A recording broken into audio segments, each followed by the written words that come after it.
What is up? What is going on? Welcome to your Thursday night sales tales. So I was in this house. We have a very special episode today. Today we are dedicating this show to a charity that I hold very dear. It is called the Texas Valor Project. You'll notice that the logo is right there. It is a charity that helps veterans and first responders with traumatic brain injury to get the treatment that they need. I ran a tailgate earlier this year, and at the AT&T Stadium when the Jets played the Cowboys, we raised a ton of money for this. I have friends that are involved in this. I am wearing their shirt. You can go get one. So this is going to be a special sort of veterans ode to military episode. I'm really excited about this. I will put the links, and I've already put the links in some of my posts for the Texas Valor Project. So I was asking around about some different stories we hear in the field from veterans. And I heard a really interesting one in one of these groups from an HVAC technician. And he had said that years ago, he was on a new construction site and they were building a condo. And one of the occupants of the building they were working with was a gentleman by the name of Lewis Wilson.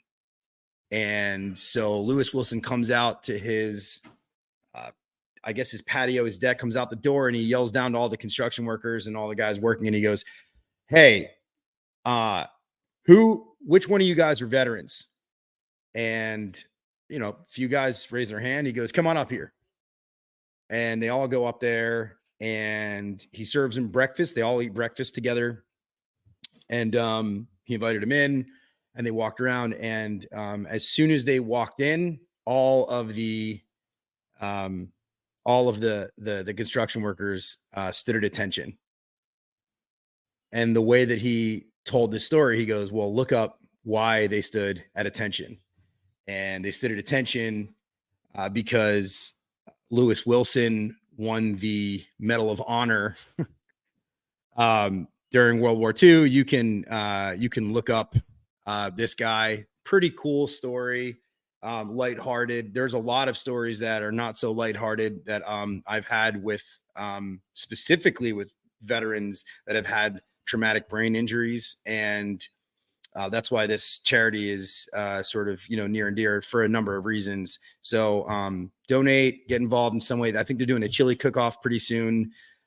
Excites me. It's pretty neat. They're local to where I live here in Rockwall. And so pretty neat. And so today we actually have a guest on that is also a veteran. I thought this was pretty appropriate.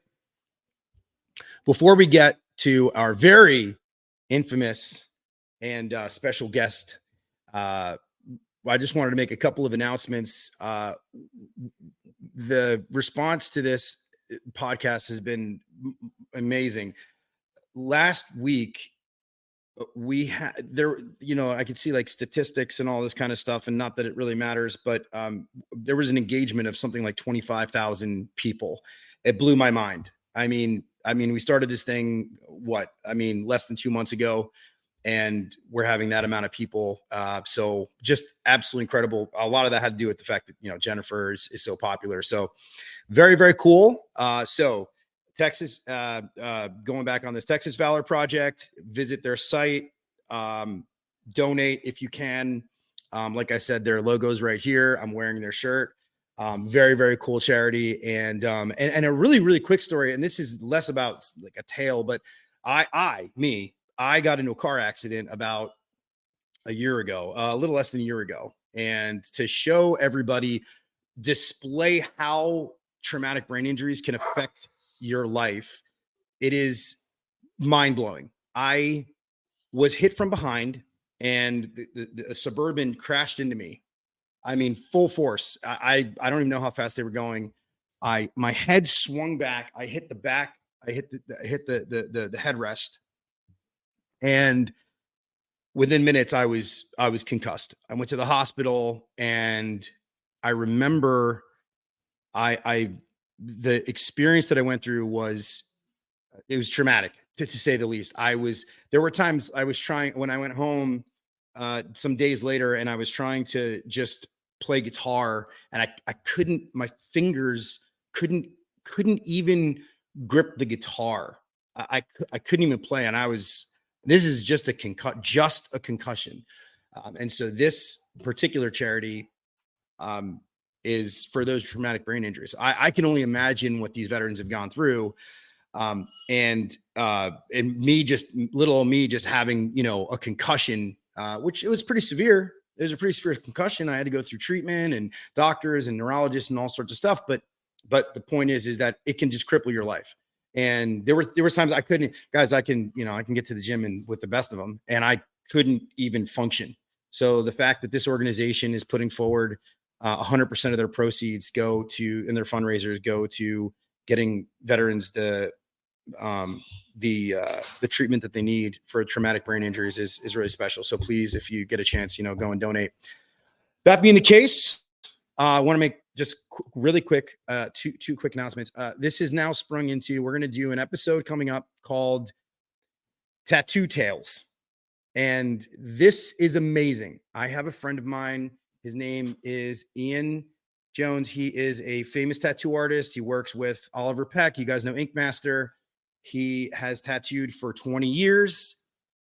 His stories, when he tells them, are mind-blowing, of the type of people that he's tattooed over the years. So we're going to do a special episode called Tattoo Tales coming up. Also, I'm wearing this hat. This is Rob Linus. Rob Linus is a pretty famous country music star. It's not really even country. It's hard to explain. He does his own thing. It's like Southern rock, country, outlaw. I can't even explain it. It moves. It's one of my favorite artists ever. He's become a really good friend of mine. And we were talking, he's on the road all the time. He literally plays like over 100 shows a year.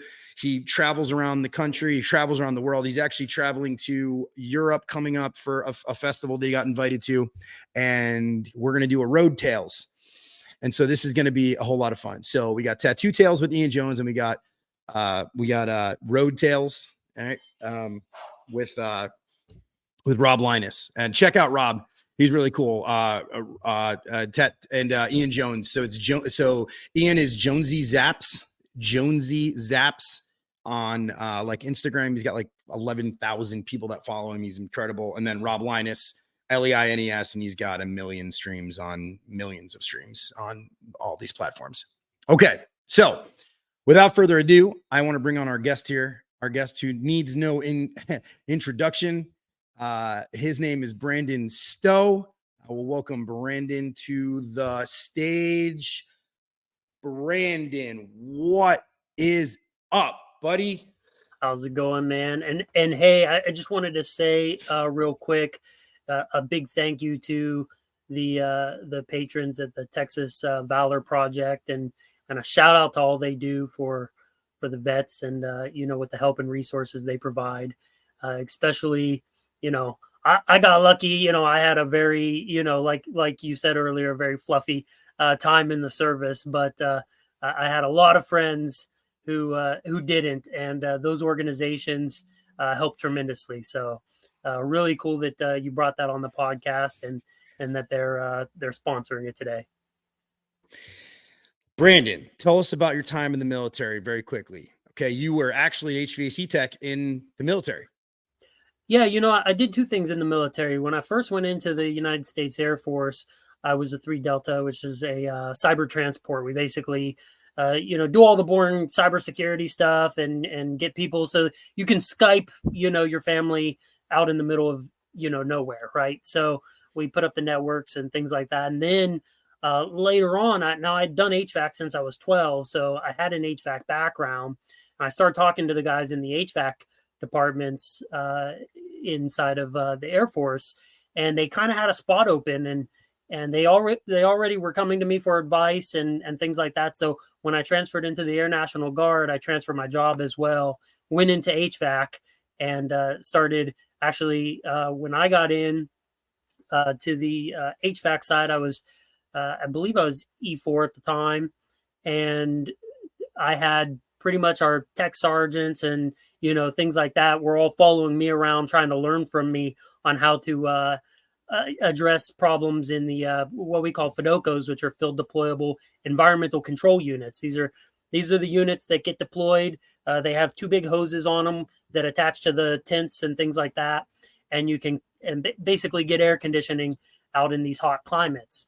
If you know much about HVAC, they run on 134A instead of what you see out in the field like R22 or 410A. So they run basically on a refrigerant, and they're very difficult to deal with. They fail a lot, and so they had a need to actually kind of learn how to fix these things. And so I went around and taught a lot of the people who were above me just how to troubleshoot them, and rewrote some manuals, and we had a good time. But did HVAC in the Air Force as well, and it was a fun time for me. Yeah, you got any? You said your time in the military was boring, right? I mean, you were doing a lot of HVAC work. You don't have any real juicy tales from your time in the service. No, the only thing that comes to mind, when I worked in the Air National Guard and for the state of Oregon as a civil, in a civil position at the same time. And when I worked for the state of Oregon, I happened to be working for the Military Installations Division. Now, the Military Installations Division handles all the National Guard military bases in the state of Oregon. So I did my drill weekends at Camp Rylea. And then I also did my normal day job there at Camp Rylea as well as the energy engineer. My direct boss, stateside, civil side, was the TAG, which is the Adjunct General of the state of Oregon. He's a 3-star general, General Stencil. I believe he's still the TAG. He's still the way high up over there. And him and I became really good friends over, he was my direct boss. So anytime I had a project, he was the guy who would approve my budgets, help me go to the state to get bonds, etc. And once I got into the Air National Guard, and he's Air Force, so he's a 3-star general. So they go around and they do inspections at the different, places. And so he came over to the 116th Air Control Squadron, which is where I served, and he was going to do an inspection. So the general travels with his, first sergeant and all this other stuff, and they get there. And, just the gravity to kind of put it for people who aren't in the military, when a general's around, it's pretty like you got to have a tight ship. Everybody's doing what they're supposed to. That's the real brass coming in. It's the real brass coming in, and typically your wing king is what we call our commanders in the Air Force. Might be a colonel, might be a full bird, might be a colonel major. You get a general around, and even they're scrambling. Now 3-star general is a whole different gravity. And especially the assignments that this guy's had. He's just it's a big deal. And so he comes over, and we're all in this big, large general gathering area. And when he comes in, his first sergeant comes in, everybody goes at attention. Everybody's just, standing straight. And before he calls basically parade rest, general comes beelining over. He catches me. He sees me. He beelines right over to me. And he said, "Brandon, how the hell have you been, buddy?" Now, my civilian side kicks right in. Now, I'm enlisted, right? I'm not an officer or anything like that. My civilian side kicks out. I'm like, "Oh, Stencil, how's it going, man? It's going great." We're going back and forth, and we have a good maybe like 5-minute conversation in front of 250 people who are still all standing like the first sergeant has to have time to talk, and they're all still standing at attention. And he's like, well, hey man, after this, let's go get a cigar, and pats my back. And then the first sergeant calls rest, and everybody goes about their thing. After that was over, I can only remember my my wing king, Victoria Habis. She came over to me and she said, "Brandon, you scared the shit out of me." And I said, "I am so sorry. What was I supposed to do?" And she says, I don't know, but as soon as you broke, because I basically broke command and formation, I did a lot of bad things, and she's like, I thought my ass was grass. I was like, I'm so sorry about that. She's like, but I'm just glad he loves you. So, I feel good about it now, but don't do that again. And I'm like, okay, so. So it was like meeting a celebrity, right? Like it was like meeting a celebrity. So let me ask you this. So this is kind of funny. And I know this through the grapevine. I think you may have mentioned something here. Like you've worked on celebrities. Haven't you worked on celebrities' houses, or you've worked with celebrities like in your company? Yeah. So, one one that comes to mind, right off the bat is Buzz Bissinger. So, if you're a football fan, and you probably have watched Friday Night Lights, and hopefully you've read Friday Night Lights, and that was authored and developed by a guy named Buzz Bissinger, and he happens to live in on the Long Beach Peninsula. I won't say where, but he lives on the Long Beach Peninsula. It's a big peninsula. You'll never find him.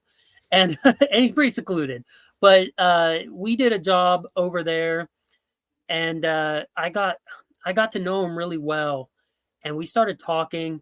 His wife is the I think the education director at NYU Abu Dhabi and New York universities everywhere. Pretty well-to-do family. And he came up to me one day. I was working on his gas fireplace on a maintenance. We'd become good friends from calls past. And he says, hey, man, I'm writing an article, and I want you to give me your thoughts because I don't know how well it's going to go over. I said, oh, what are you writing about, man? And he shows me this article about Bruce Jenner at the time. We all still knew him as Bruce Jenner, was going to come out as Caitlyn Jenner. And Bruce and Caitlyn now and Buzz had been friends for a long time because he's a sports writer and Bruce is a sports legend, right? Yeah. So he's writing the article. He's writing the piece that Bruce Jenner is going to come out as a woman. Yeah, and nobody knows it yet. And then no one knows it. Nobody knows it. And you are now reading this article in the guy's house. In my hands. Yeah. Wow, in paper. He wrote it and printed it out and put it in my hands. What did you tell him? Like after you read it? Well, here's the thing. I knew a bit about, you grow up and he's on the cereal boxes, right? Yeah. And other than that, though, our generation kind of missed his Olympic wins and, all these other things. So for me, he was like just a guy. I knew him, you hear about the Kardashians and stuff. And I think that was his relevance at the time. I didn't really watch that stuff. I was busy working. So I didn't know much about him. I was just like, that's a cool story. Is he that famous, or is this just like a one-off article that's getting buried somewhere in some magazine? And come to find out that he was a columnist for, what's the magazine that it came out on? Vogue or some kind of like a really big magazine. And it came out and it was a world, as everybody knows now, it hit the whole world by surprise. It broke the internet, did all these things. They had a photo shoot where, Bruce was it a cool, let me ask you, was it a cool house? Like with the house that this guy owned, was it a cool house? It was a cool house. Everything on the peninsula. It's not the coolest house on the peninsula. The coolest house on the peninsula. All right. So on that note, what's you've been doing this a long time. So you own the company now, but you're still like, you got guys in the field, you're in the field, right? So what's the coolest house you've ever worked on? Fan wise, like, I would say the Goonies house, so that's cool. Because, I did most of my career in Astoria, Oregon. You're from Oregon, and that house, Goonies house, is where in Oregon? So it's in Astoria, Oregon. Now I'm from the East Coast. I'm like you. I'm an East Coast boy. I just happened to transplant somewhere else. You work from Pittsburgh. Okay, so you're from Pittsburgh, but you went out there, you were in Oregon. Now, you worked on the Goonies house because the owners of the Goonies house at the time contracted you to work on it, or was it like, because I've heard things like people roll up to, I've heard things, man, or people roll up to the Goonies house all the time. Like the owners put like tarps over things because they were so tired of people coming to look at the Goonies house. Yep. And and so Yeah. you worked. So what were you doing there? So I actually worked there before the current owners who hid the house, basically started closing down access to the house. I think they've maybe reopened it. They've come around over the years. When they first bought it, they were like, no, we don't, we're remodeling this thing. We just want it as a family house. We bought it because it's charming. We don't want the Goonies stuff anymore. And so the city of Astoria didn't like that. But I actually worked there before that, were the original owner who owned the Goonies house when the movie was being filmed. And so the way it worked, as he explained it to me, is an old guy at this time. I forget the gentleman's name, but he had the house. Universal, I believe it was Universal, came and bought the house for, leased it for however many months production and everything took. At the end of the filming, he got his house back. So he moved out to the house that's actually right beside the Goonies house while it was filming, both houses. And after they were done filming, he actually told me a really cool movie history fact. I don't know how trivia this is. You might be able to find it online. Maybe it's lost to history. And he's dead now.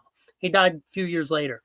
And that's why it came up for sale again. But he had told me, he said, Brandon, there's a little known secret here in this house. And I said, what's that? And he said, well, wouldn't you believe it, that when they were done filming this movie, and of course they didn't know how historic the movie would be and how significant the cult following it would gain. This is real time for them.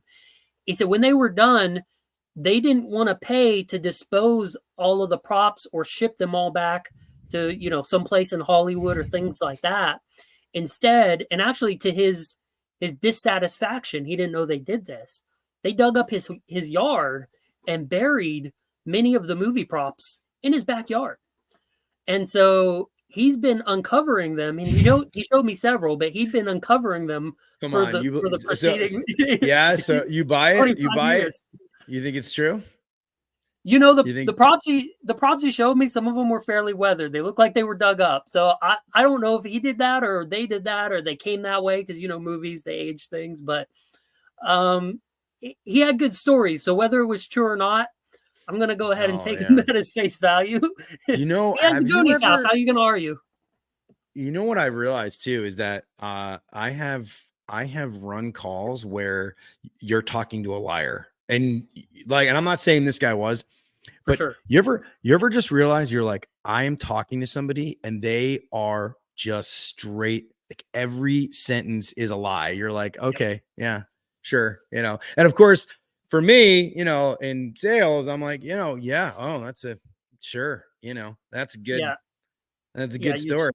Nod and move on. Yeah. I mean, what can you do? Yeah. Yeah. Well, we've had a few like that. I did have a guy, speaking of vets, we talked, the name of the charity's got Valor in it. So, I've actually got one of some pretty rampant stolen Valor. And it was quite funny, actually, the way it all transpired. I get into this house in Arkansas and there's this guy and he's telling all these stories that to my sales guy who never been in the military. He's taking all this at face value. He comes back. He's like, man, the guy was a commando. And he was like, all this stuff. And I'm like, oh, really? That's cool. So, what's he up to now? And so I get this whole story and I'm like, it just doesn't sound right. Doesn't say right with me. And so he ends up having a problem a few months down the line with some of the line set. I guess didn't get re-insulated. There was anyways, we went back for a warranty call. And I decided to go over there and talk to the gentleman. And he's saying how now he's a Ranger and now he's like a top secret, Delta Force Ranger who, is doing all this stuff. And I'm like, man, he's smoking like 6 bowls of weed at this point. Like and you can kind of tell, like, there's a lot of like ex-military people who just like, they live a whole different way than when they were in the military, because frankly, it's tough. That transition, and it's a lot of these projects out there.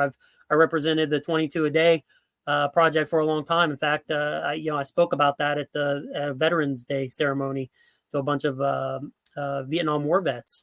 But this guy was just off his rocker with the things he was saying. They were so far-fetched and fabricated that most laymen's who haven't been in the military could probably be like, this guy's so full of it. So whether he served and then he embellished his I tell people I was in the Air Force Chair Force. Like I had a boring, you know, military job. There's no reason to glorify it and say I was a commando and paratrooping down and, you know, like into the war torn, you know, villages. And, yeah, it's just simply not the case for many people. But this guy was off his rocker. So we've had a few of those as well. So speaking of a crossover between like a military sort of story and liars, I went and I ran this call. This is years back. I don't know, 7, 8 years ago. There was a guy, I went in and his car had like flags that was all like Marines. He had Marine stickers everywhere, the door and Marines, wearing a Marines shirt, Marines hat, everything. Then I went inside and talked to this guy. It wasn't even his house. He was there. It's a crazy story, but the guy goes, I go, oh yeah. You served in the Marines, huh? And he's like, nope. Just love the Marines. I mean, you got it. I mean, I even said like, oh, son, daughter, uncle, nephew, niece, anybody serve? Nope. The guy was off. I mean, it was, I mean, it's cool to support it. The guy was just off. This is very strange guy. Well, you know, one of the things I love to do is, you know, I get into a house and we have, like most companies, we have a military discount. And I've talked to so many people. I'm like, hey, you got anybody in the military? You know, you in the military? Was your wife? Did she serve? You know, did your kids? Whatever. They'll say no, and I'll be like, okay, anybody in your family? No. Okay, well, you know, I feel like I'm your family now after we've had this visit. So I tell you what, I served in the Air Force. We're going to give you a military discount today. And I tell you what, you say something like that to these customers, and they're like, wow, I've got someone in the military now. You know, it's just funny to see their, you know, expressions. And then you go through all the awkward phases of them trying to thank you. And I kind of hate that stuff. You know, I actually, like a lot of military members, I hate talking about it. I don't like, you know, I get into stories with other military people, talking to people outside of the military. Yeah, it's just like it's like a whole thing you have to go through of expected response and etiquette and like, yeah, it was great. Yeah, go join the military. Hurrah. You know, like, cool. It was nice. You know, I did my time. I'm out, you know? Yeah. But it was fun. You know, I love my time there. I will have to, I think I'm going to pour a drink for this. I'm going to ask you a tough question. Ask me one. Do you see, I got my little crystal decanter thing here. What do you got in there? What is it? It's like rye. All right, listen. So tell me, everybody wants to know. Okay. So you crashed and burned a $5 million company. All right. Now this isn't necessarily in a house. It was in lots of houses. So this story can't start with, so I was in this house. Yeah. What happened? You lost. I mean, that's right. You crashed and burned a $5 million company, right? Yeah, you know, and it's probably a typical business story. You know, here's the thing is I started my first, I guess I'll precursor this. I started my first mechanical company when I was 24 years old, right? Definitely don't recommend a 24-year-old with limited experience. Now, top technician I was, like, I'm very quick learner. You know, I was a good salesperson. Like, I had all the field skills. Probably locked down to where some people have trained their whole life to get to that. And I'm not trying to brag. It's just where I was at the time. I was not. Well, it's okay. You are, but go ahead. And so what happened is I started this company young, and I'm a workaholic. So I was a workaholic when I was in the military. I was in the workaholic at my last job at P&L Johnson as a HVAC tech and then operations manager. And so I got to work in 24/7, ended up kind of destroying the marriage. And what happened was, you know, here's the thing. She went out. Now I had a business, got an employee, but I treated him like a partner, right? I hired him and found out that there was an affair. It was a horrible thing to find out at the time. And so you know, obviously he got fired, you know, but then, you know, with the divorce and everything else, 25, 26 years old, in my second year of business, to handle all that, to go through that. And then I made a really fatal mistake. You know, don't go into business and create a sole proprietorship. Don't do it, especially if you live in Washington, because guess what? Your business is now common property. And in Washington, you know, she gets a portion of that business. And so, you know, her her resolve was to liquidate it as fast as she could, and kind of, and the judge, I mean, frankly, in the state of Washington, you're just going to lose. So, I'm I not mean, laughing. I'm not laughing at your situation, Brandon. You oh, have to it's forgive fine. me. It's been It's many funny years. because here's why I find it to be funny. It's because are very open about the fact that you crashed and burned a $5 million business, right? And it was a terrible situation, and you lost all this money, and there's a Yeah. divorce involved, and there's all this stuff involved. Oh, and then we got And fined by the state. We got fined by the state. Like, it's because now I'm trying to manage this, and I'm trying to get to all these divorce hearings. I'm also paying a divorce lawyer like $45,000 at this point. And, we ran our company as backwards as anybody else, right? Like, so who is inexperienced, and they're in their $5 million first company. They've got a lot of system, you and I are both systems people. We've talked back and forth in the past about systems. And this company would be a company, one of us would be elected to help, like, and there's a lot of issues in this company. right. And so, what we say to a lot of people that we're working with nowadays is, hey, if you can't take a break from your business, you've got a job, right? Like, if you can't go on a vacation. Well, the same is true as if you can't tend to your divorce without your company failing around you, right? If you can't go to a court hearing without all your jobs blowing up that day. And so, me trying to juggle those things, I had to start picking priorities, right? Because I had kids in the balance. And so, my priority is going to be my children. And so I had to go to the court. I had to do these things. I had to pay the lawyers. And frankly, it wasn't good for business because I didn't have a business with systems that could run itself. I didn't have a team that knew what they were doing. I ran everything like a fire marshal. And, I was the every face of my people. I came in, I ran the meetings in the morning. I helped with the schedule in the morning. I made sure things were smooth. I called the customers when they had problems. And so, with me out of there, and plus I had to fire my right-hand man right at the onset of this. So I didn't have him, right? Because he was the affair partner. So that was out of the question. And with all of this stuff, that's a natural recipe for an implosion. And that's just what happened. So I ended up having to sell the business for assets. I had a really beautiful building in the middle of Long Beach, huge 10,000 square feet. I had beautiful sheet metal shop, big, custom sheet metal shop that we had built. And So you lost it all. You lost it all. I sold all of it. Yeah. Yep. You got lost it all. So sheet all metal right. shop still in Long Beach. I Here's sold to a contractor. So I think people like to hear the other side, right? Okay. So this is the part of the movie where it's like rock bottom. You lost everything. You're in the streets. You got the bottle of booze in the brown bag and in it, right? And now you go back here and so you turn it around. Now what'd you do there? How'd that story go? Well, I stopped doing anything for about 6 months. I took 6 months because I just had a big traumatic thing happen to me. 2 big traumatic things, actually 3 big traumatic things. And I pretty much moved, up north to Seattle. Almost experienced total homelessness. I mean, I went through a range of different things, so it almost wasn't a bounce back. It was actually a descend into like really questioning myself. How did I, the things that you were achieving in the past become like these distant memories?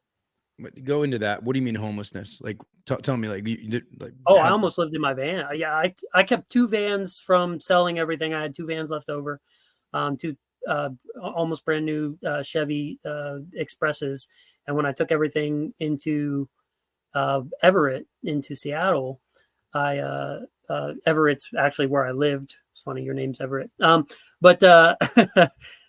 So I took everything over there, and as I was looking, for a means and place to live or to kind of start up something, I got darn near close to calling it and just living in my van. Like, I mean, I was running out of money quick. When you sell things for assets, you got to remember, you got the piper to pay, you've got employees that you owe their final checks to, you've got a lot of things to do.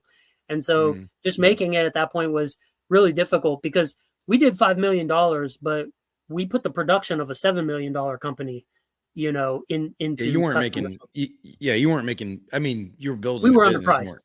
We were underpriced, like a lot of businesses that don't know their pricing, right? And so, I wasn't making bank. I wasn't rich living on the top of the hill. My last stated W-2 there was $700,000, but most of it was going back towards other loans that I was self-funding and financing for the Yeah. company, and so, it was a loop. And so, yeah, I got really close there, and I finally brought my boat. Not, I'm actually on a boat, but it's a whole different boat, but I had a different boat at the time. I was able to get my boat brought up to Everett, and I decided, I was like, I'm going to stay on this boat for a little while, and I'm going to, do some therapy and do some therapy with my then partner, and, kind of figure out what is life? What am I doing? Where am I going from here? Like, I was the golden boy in Long Beach for a long time. I was the kid who did no wrong. I had a really sterling career from working at P&L Johnson and being the operations manager of that company, bringing it from $12 million to $20 million in revenue.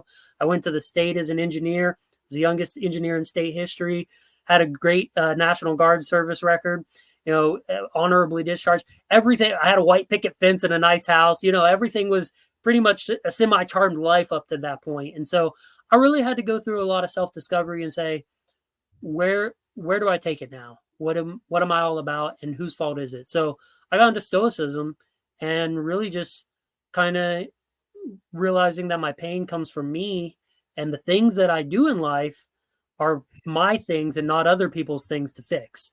And so the more that I sat there and blamed my ex-wife and the person, her affair partner, and the more I blamed the employees for not being strong enough for when I was, out and not really heeding what I would tell them verbally, but I didn't have a system to back them up.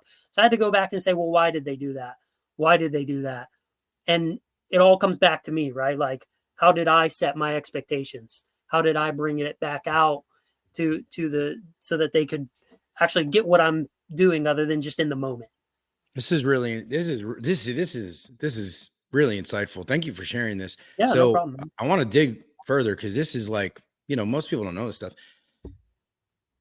You're going to therapy and you're living on a boat.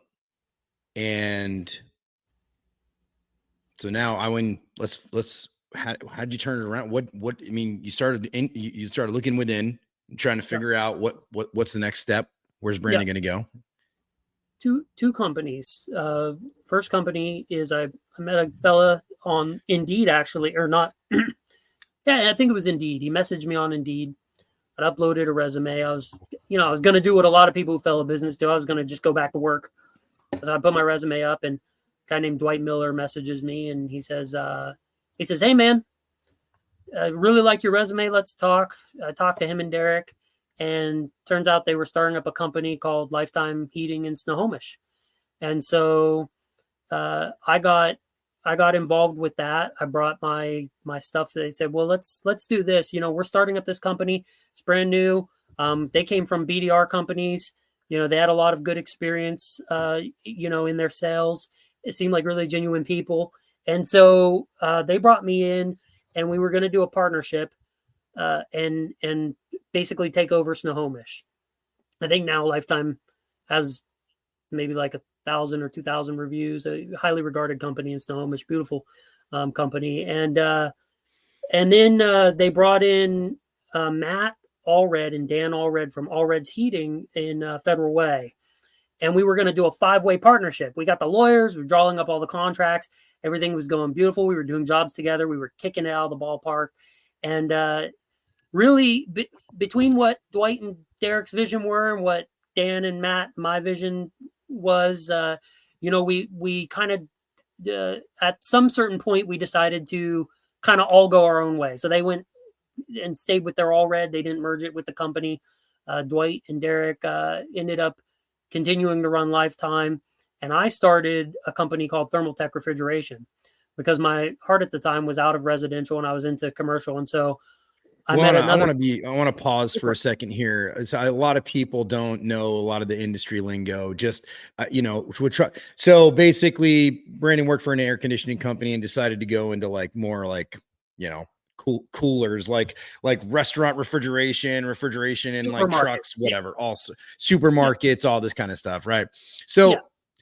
All right. So you start this company, and is this where you did all that commercial work? Is this where you didn't you take on this massive commercial job? That was with my first company, Stowe Mechanical. Oh, okay. We did the massive commercial job. We can get to that. This is actually pretty interesting. So I got a job. I went on to Facebook and I got a job. I started up this refrigeration company. I called it Best Mechanical. And this guy messages me. He owns a bunch of Dairy Queens, he says, and he's some Indian guy.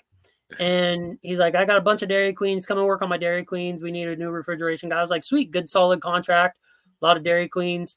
I get to talking to him, and in 2012, he founded a company called Thermaltech Refrigeration, but he lost his partner shortly thereafter, and his name is Nadeem Ahmed, and me and Nadeem became really close. Turns out he owned 37 Dairy Queens, and guy has more money than God. I mean, he's just insane entrepreneur, and he really brought me under his wing, and we reincorporated Thermaltech Refrigeration.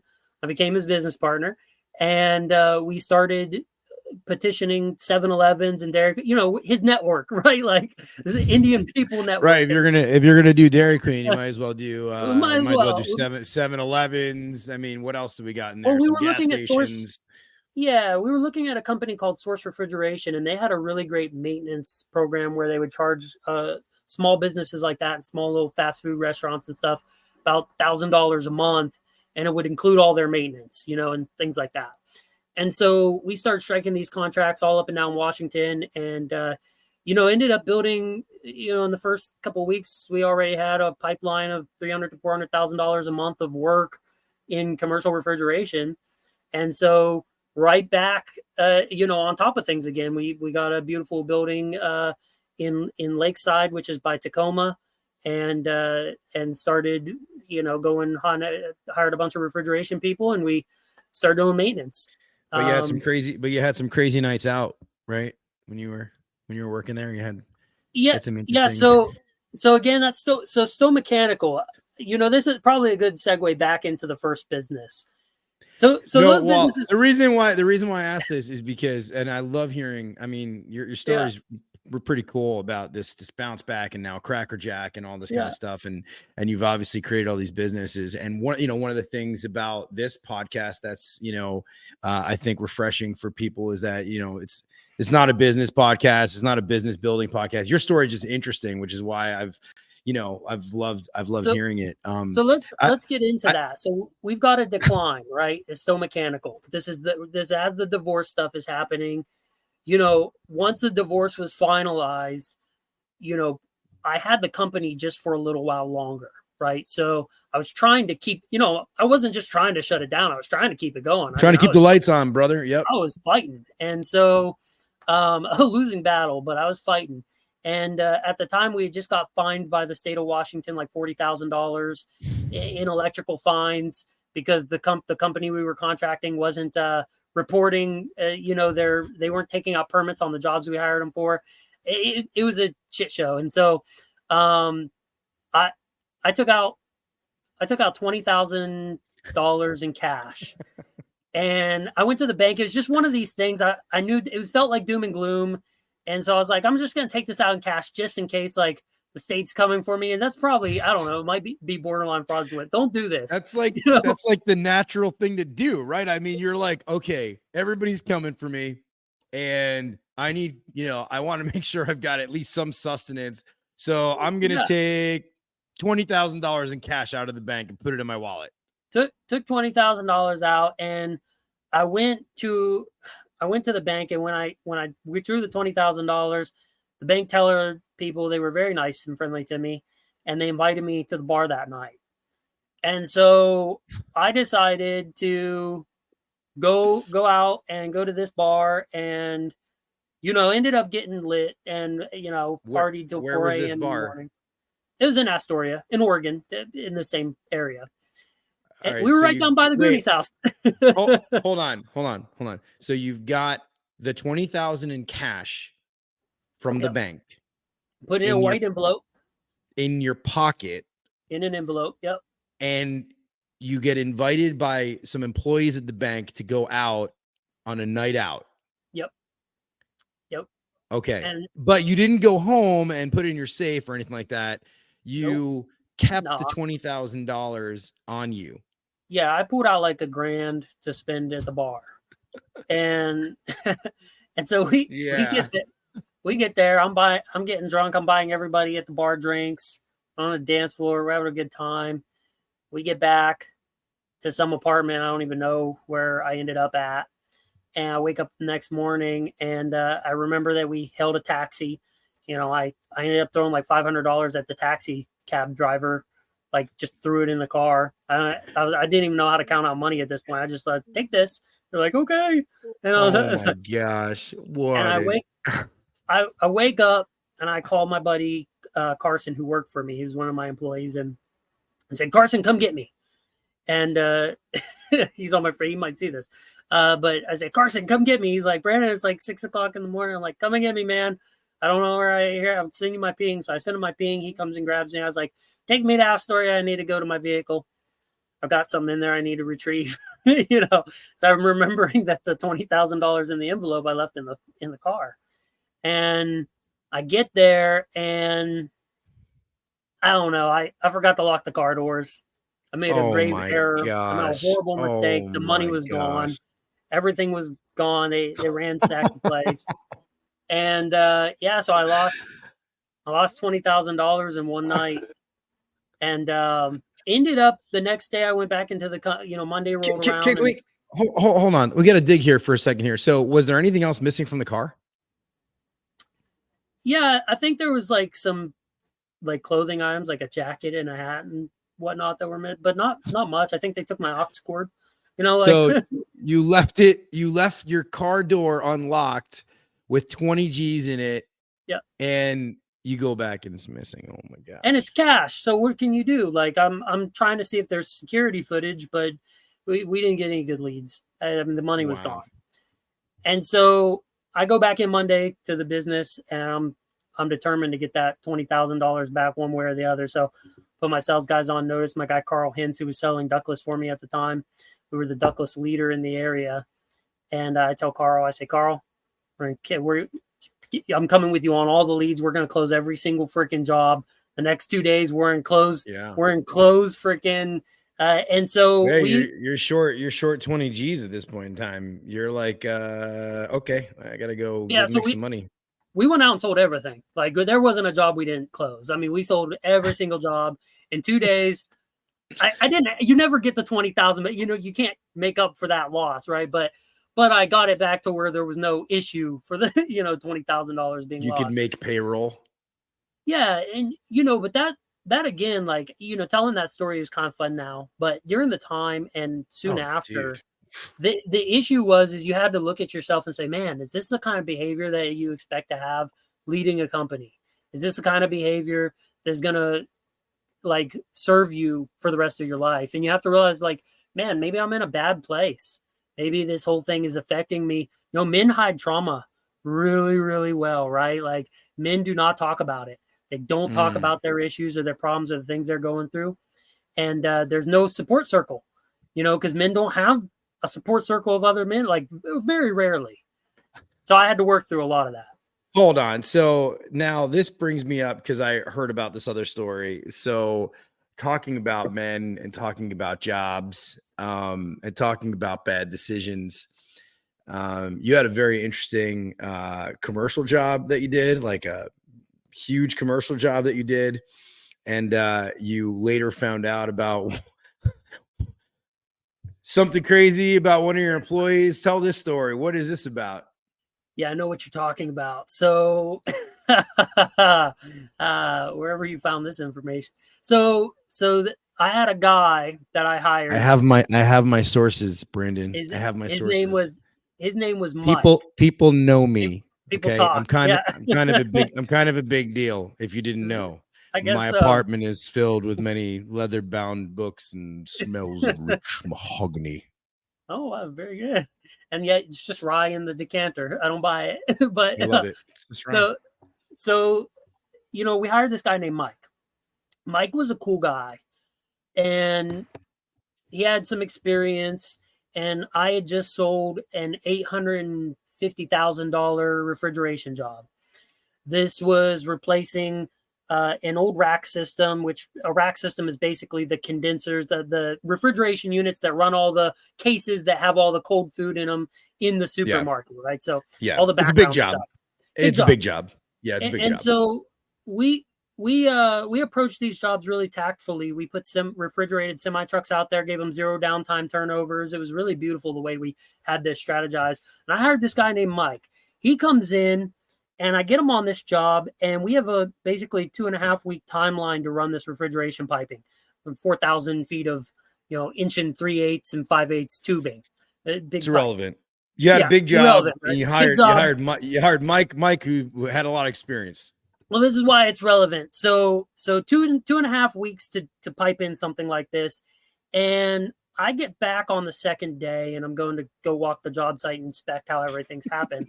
I find Mike up in like a little crawl space between a walk-in freezer and an attic. Like there's just about 2 feet of space. I find him up there, and he's at the tail end of the store, and I'm like, come down out of there, Mike. What's going on? Why are you up there? So he gets down. He says, hey, man, that was the last piece of pipe. I'm all done. We're all good. Everything's good. Great. Good. Just starts spazzing out on me. I'm like, what do you mean everything's done? A 3-week job, and it's 2.5 days in. 2.5 days in. The job's done. Right. And so now I'm pretty naive because I've never done drugs in my life. I've smoked a little weed, and that's it. Like that's all for me. So I'm pretty naive when it comes to people on drugs, what to look for, all that kind of stuff. To me, but something's not sitting right. I'm like, what do you mean it's 2.5 days? What do you mean you're done with the piping? And I'm noticing that he's like twitching a lot, and he's like, and I know about people who are like tweaked out, right? And so this guy was tweaking. So I asked my buddy who does know about drugs and stuff from his past partying days, and he's like, "Oh yeah, man, that guy's tweaking on some speed or something." And so I asked him point blank, and I said, "Hey, Mike, come into my office. I need to talk to you." So he comes in, and this is the next day, and he's actually now got a couple like stores where he's picking. And now I'm like, okay, because I've been looking this up all night. I'm like, man, is he on like heroin? And so I asked him point blank, I'm like, hey, bro, are you on drugs? And he's like, yeah, man, I'm on drugs. Just straight up. Yeah, it's just straight up. And I said, what are you on? And he's like, I'm on a few things, but mostly heroin. And I'm like, okay. So when you piped the store the other day, were you on drugs the whole time? And he's like, oh yeah. He's like, I was tweaking big time. And I said, okay, well, I got to fire you. Like, this is your last day of work. Now I fire him and I go back to the job site. Cause now I'm thinking, shoot, man, we got to redo all this. It's going to set us back a week. I go back to the job site. The piping is flawless. the piping is perfect. Like to the inch perfection. So I couldn't believe it. The story. So the moral of the story is, don't drug test your employees. It doesn't matter. They can do great work. They can do great work. In fact, you should encourage giving drugs to your employees to do better work. We replaced all the candy bowls at the office with pill bowls. No, it's never good. You can't do that. But tell you what, I'm glad that the job worked out well. But I was also really heartbroken for Mike because his life didn't go well after that, right? No. And so you fired him. What did you expect, bro? You fired him. I know. It was all downhill from there. You could have given him an olive branch. Come on, dude.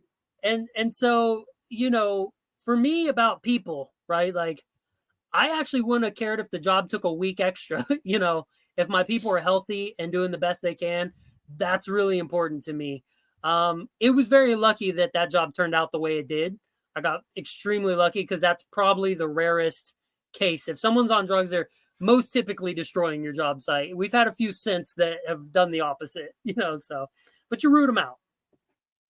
Was that the toughest fire? Probably not. Let me ask you this. No. What was the toughest firing or conversation you've ever had to have with an employee? My right-hand guy, Carson. So Carson, when I hired Carson, he's a young guy. He was like just turned 18, and he had been approaching me since he was 16.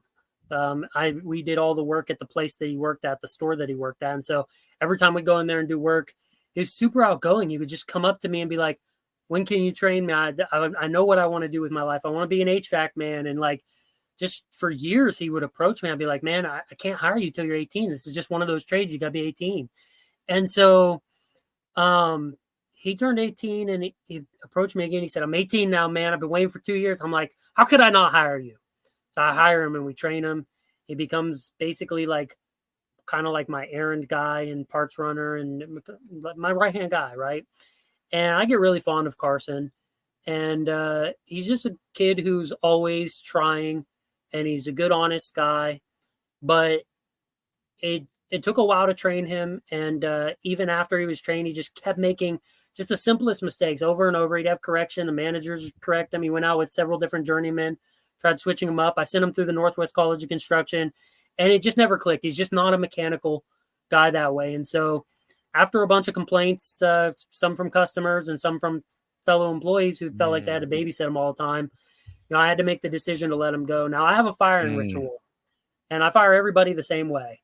If I have to fire someone, I always do it in the morning. So unless it was something like this drug guy, I fired him on the spot. Actually, it was the next morning. Tell you what, he came in the office next morning, but it's always the next morning. I call them in first thing in the morning. I relieve them then. I arrange their transport. I make sure all their stuff gets collected well. I try to separate in the best way possible, and I try to have a heart-to-heart with them. I bring them in. It's just me and them. And so I bring Carson in, and so they all know what happens. Like if I'm calling in a single person, like at 7 o'clock in the morning into my office like that, they know that they're either getting promoted or fired, like something's happening. And so he comes in, and he's got his head hung low, and he's kind of anticipating it. And it's something I was just dreading to do. And I say, hey, Carson, I mean, you know why you're here? And he says, I think I do. And I said, we've gotten some complaints, and I believe in being real. Like, I'm going to tell you, if I don't tell you where you failed, if I just say, hey, we need to part ways, and I don't give you some kind of reporting so you can do better the next job, I feel like I'm doing you a little disservice. And so I told him everything, and man, he cried and cried. And I'm not a crier. So I just, trying to console him, but it was tough. It was tough letting him go, because it was 4 or 5 years in the making, 1.5 years with him on as an employee, and then letting him go finally. It was a tough deal, but he's doing great now. He's got a great job. And he came back and he thanked me several years later. He actually traveled to one of my job sites. He saw my van at, and he went in and he said, hey man, I just want to thank you, because the way that you let me go made me realize I was at a decision point in my life, and I had to evaluate things that I was doing. I lost a bunch of weight. I quit smoking, and I went and got this job, and now I'm doing pipelines, and I'm making good money, and I credit you. And so, it turned out good in the end for Carson. That's a great story. And it's tough when you have you invest so much into somebody. I train people all continuously. I can't even count the amount of people I've trained. And sometimes you have to ask yourself, did you fail that person, or did that person just couldn't hack it? And that's tough. And in this case, obviously he couldn't hack it. Thank you for sharing that.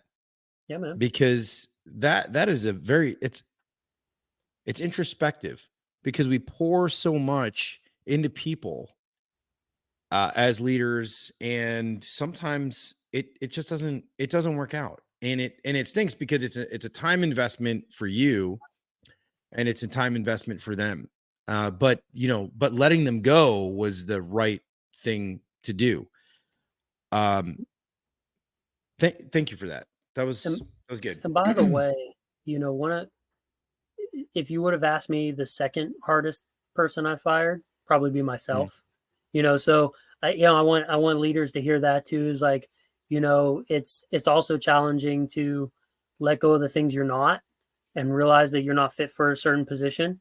Companies have many positions to fill, and owners typically try to wear all the hats and fill all of them. And so I'm a guy who went from a severe micromanager of things to having to like really rein in the fact that I'm not everything in the company. I'm not every position. And so, the it's a daily challenge for me. Maybe not an emotional fire, but I have to step back in a lot of capacities and realize, hey, I'm just not the man. I'm not the person for this. I'm not a great CSR. I'm not good at dispatching. I'm not good at a lot of marketing. I'm not good at even a lot of mid-level management. I'm good at high-level stuff. I'm good at visionary, but mid-level management, I suck. Horrible. Yeah. Well, but you know what you're good at, and we're gonna wind down here. But I know there's a specific story that you ran into on a trip, and I got to hear. I think everybody needs to hear this. Something to do with Cleveland. Something happened in Cleveland. I don't know. I'm hearing it through the Oh grapevine. boy, you're bringing out Well, the so here's the stories. thing. Listen, the firing story. Okay, with was it Carlson? Is that his name? Carson. Carson.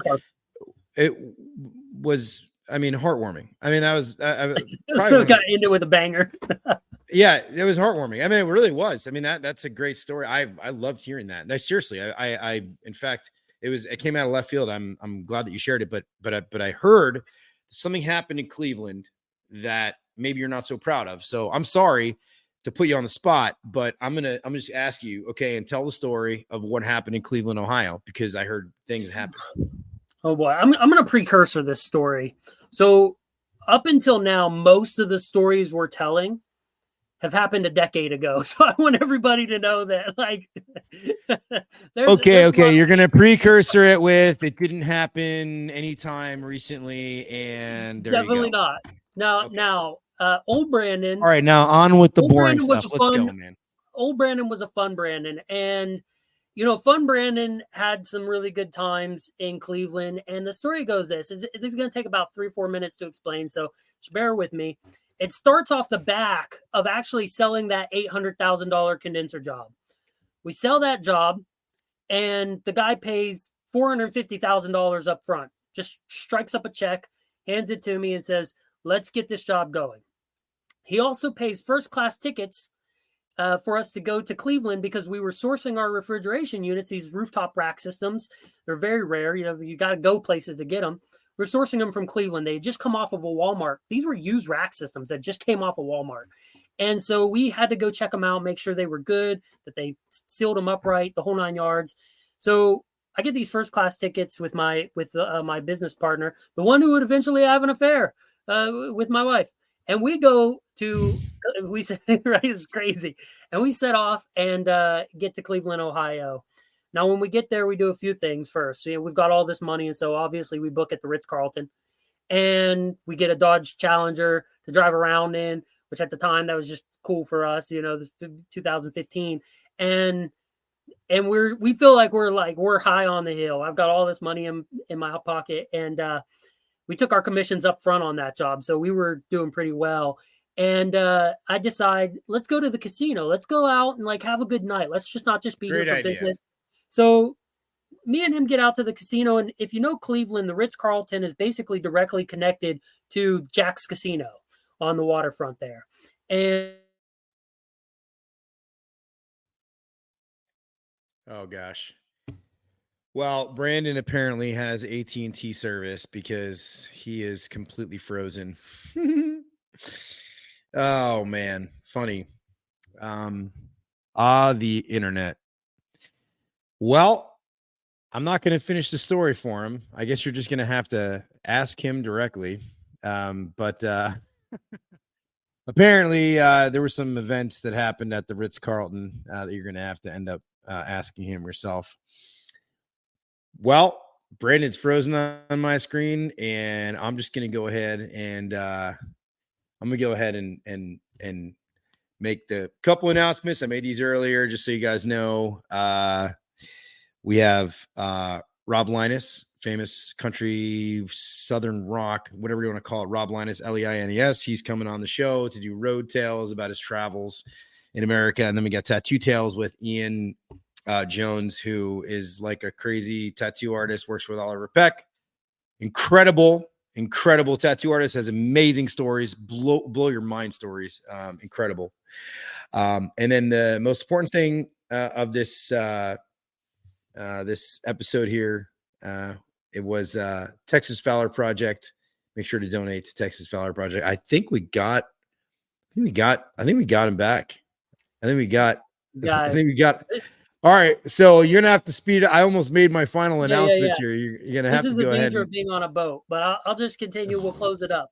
So very, very shortly. So we go to the Jack's Casino. I give him $1,000. I got $1,000. He loses his $1,000, but I'm up 2,000, so I give him another $1,000. We decide with this $2,000 that we now have left over that we're gonna go to Wahlburgers to get some chili. Their famous chili. Never been to the Wahlburgers, but I love the actors. So I was like, cool, I'm going to go get some chili at Wahlburgers, Cleveland, Ohio. Amazing. We get the chili. And then he's like, you know what? It's still the night's young. Let's go hit up the East 5th Bar District. The East 5th Street is a bar district in Cleveland. It goes all the way down the whole entire street, both sides bars. So we made ourselves a little challenge that we would go into each bar down the road and basically do a bar crawl and have one strong drink at each bar. See how far we get. We make it to the last bar.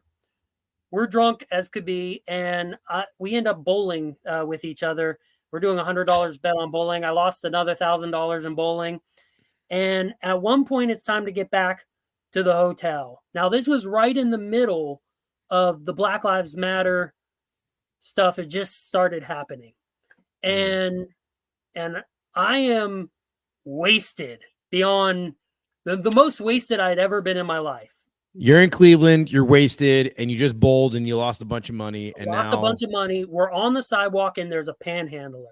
He waits outside the bar district, little old black guy, and he's sitting there and he's saying $20, right? He's waiting for the drunk patrons from the bar. Very smart, a great business plan. And at the time, I'm wasted. So I go up to him, I put my hands on his shoulders. I say, hey, man, I want to let you know that I ain't got $20 for you, but I love you, brother. You are my best friend, and I got to tell you, man, Black Lives Matter to me. And that's what I said to him. I look him right in the eyes, and the whole time he's saying, amen, brother, amen, brother. And now my guy, he's over here, and he's like, you're going to get shot. I'm leaving, right? So I get into the elevator finally. I feel bad because this elevator is gold-plated, right? I just told this guy I don't have $20 to give him. I feel bad about it to this day. But anyways, we get to the room. I fall asleep. I wake up naked in the fetal position at the end of the bed. The first thing I do is I look around and I say, what's happened? Like, this is not the way that I normally wake up. So I look around and I lift up the sheets, and if any of you guys hate the gross stuff, exit out and I'll see you next podcast. But there was a bunch of the Wahlburgers chili all over these Egyptian Ritz-Carlton sheets. And apparently I thrown up in the middle of the night and I just whipped off all my clothes and slept fetal position at the bottom of the bed. I ruined their bed. It soaked through many layers, the comforter, the sheets, everything. And what can I do? I can't clean it up. It's there. This is chilly. And so I left a large sum of money in a in an envelope under the lamp, and a wow. Very profuse apology note, letting them know that I'm so sorry, But pretty much that got me off of alcohol for the next year. I couldn't even think about whiskey without just getting sick to my stomach. I'm pretty sure I got some kind of liver dysfunction from that night, but it happens, man. That's what we did. And with that, Brandon, thank you for coming on. I've thoroughly enjoyed this. I think it's been informative and insightful. And also I'm just really glad that you kind of shared and opened up. I mean, you really did. You talked about mental health. You talked about, losing your business. I mean, I'm I don't think people do that enough. And you earlier said that there's not enough people, guys that get the chance to really vent to other guys. It's like, we just kind of all hide it in. And, part of my purpose for this podcast was this forum to talk about your experiences, because all the other podcasts are all about, oh, it's business, but a lot of them anyway. It's like business building and process building and what's going on with AI. And I listen, we're in the business world every single day. We do that in our daily lives. But part of this is about it's cathartic, and it's about, there's more to it than just making money and what we're going to instill in our business. And I have nothing against those podcasts at all. They're amazing podcasts. They're amazing, resources. But I thank you, man. Thank you for coming on. Thank you for sharing. Thank you for opening up. And I'm gonna close it out. That's it, man. Thank you so much for having me, and appreciate you, man. It's been great. See you, man. Okay, guys, until next week, where I have Esty coming on from Certain Path, and she's a business coach, and she does all sorts of amazing things. And then obviously I talked about Ian and Rob. So thank you so much for tuning in. Really appreciate it. Thank you to all the veterans out there. I know it's not like Veterans Day or July 4th or anything like that, but I just felt the need to do this. Texas Valor Project, please donate. And we will see you next week.